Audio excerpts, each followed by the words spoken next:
के कहना जिंदाबाद जिंदाबाद। जम्मू कश्मीर अपनी पार्टी जिंदाबाद जिंदाबाद जिंदाबाद जम्मू कश्मीर अपनी पार्टी जिंदाबाद जिंदाबाद जिंदाबाद अल्ताफ बुखारी जिंदाबाद जिंदाबाद जिंदाबाद अल्ताफ बुखारी जिंदाबाद जिंदाबाद जिंदाबाद भगत राम जिंदाबाद। जिंदाबाद। Thank you. जम्मू के वासियों को और ओबीसी समाज से सबको ताल्लुक रखने वालों को आज वादा यहां देता हूं, ये हमारा हक है कि जो पूरे हिंदुस्तान में ओबीसी का कोटा है वो यहां पर भी मिले। और आपको एक वादा यहां तक करके जाता हूं, जिस दिन आपकी हुकूमत बनी उस दिन ये 27% लागू होगा। दुनिया की कोई ताकत इसको रोक नहीं सकती है। लेकिन ये भाजपा वाले क्या कर रहे हैं? 2014 में इनके जीत पे तो आपका सबसे बड़ा हाथ था। आज आप उनको जाके ये सवाल क्यों नहीं पूछ रहे हैं?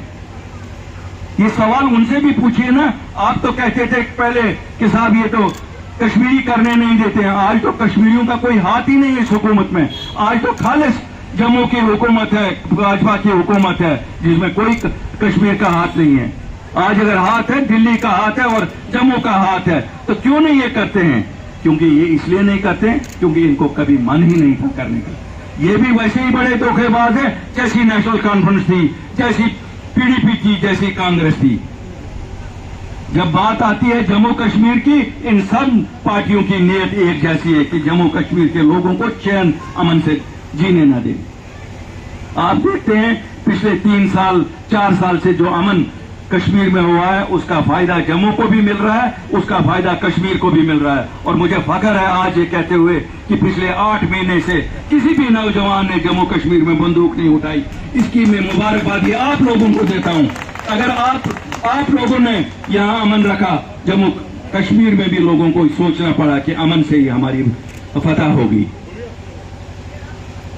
हमारे 2 बॉर्डर डिस्ट्रिक्टों में उग्रवाद ने फिर सर उठाया है और ये बड़ी बदकिस्मती की बात है। मुझे मालूम नहीं कि ये लोग कहां सोते रहे।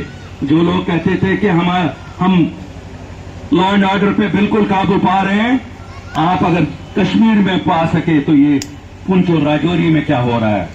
बराए करम कोई सियासत जो आप जिस सियासत में आप राजौरी और पुंछ में लगे हो उस सियासत को भूल जाइए। आप भूल जाइए गुजर और पहाड़ी की सियासत को।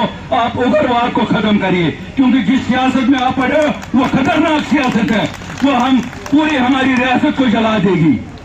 आप अपने वोट के लिए गुजर और पहाड़ियों को लड़ा रहे हो, लेकिन ये नहीं देख रहे हो कि कहीं बीच में से उग्रवाद सर उठा रही है। और अगर इस उग्रवाद को सर उठाने के लिए मैं किसी को जिम्मेवार ठहराता हूं, मैं भाजपा की पॉलिसियों को जिम्मेवार ठहराता हूं, क्योंकि और कोई वजह नहीं है कि राजौरी और पुंछ में फिर उग्रवाद सर उठाए।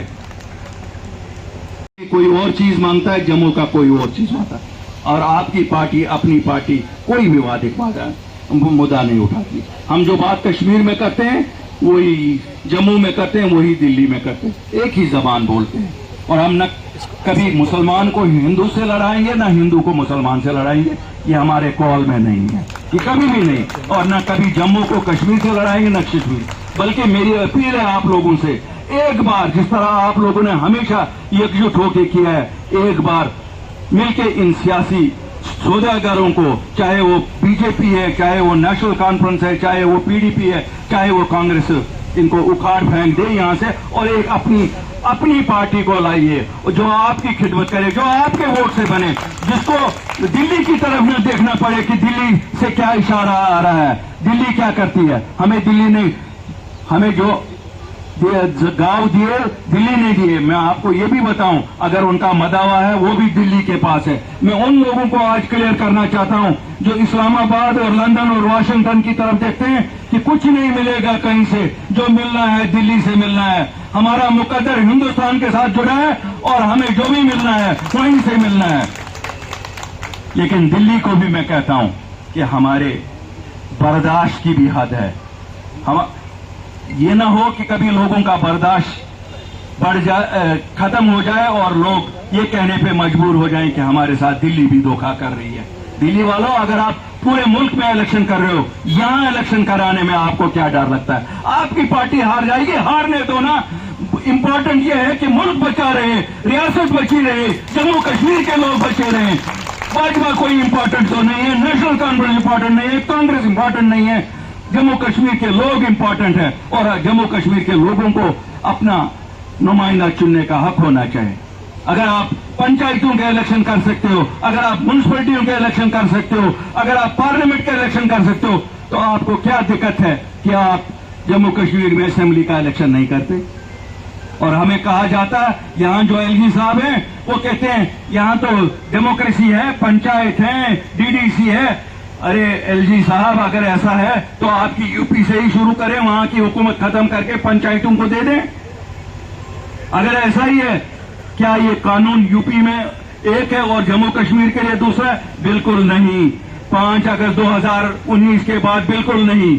आज यहां मेरा भाई कह रहा था कि 27% ओबीसी का कोटा पूरे हिंदुस्तान में है, लेकिन हमारी यहां इस यूटी में जो आज डायरेक्टली दिल्ली रूल कर रही है, यहां अभी भी 2%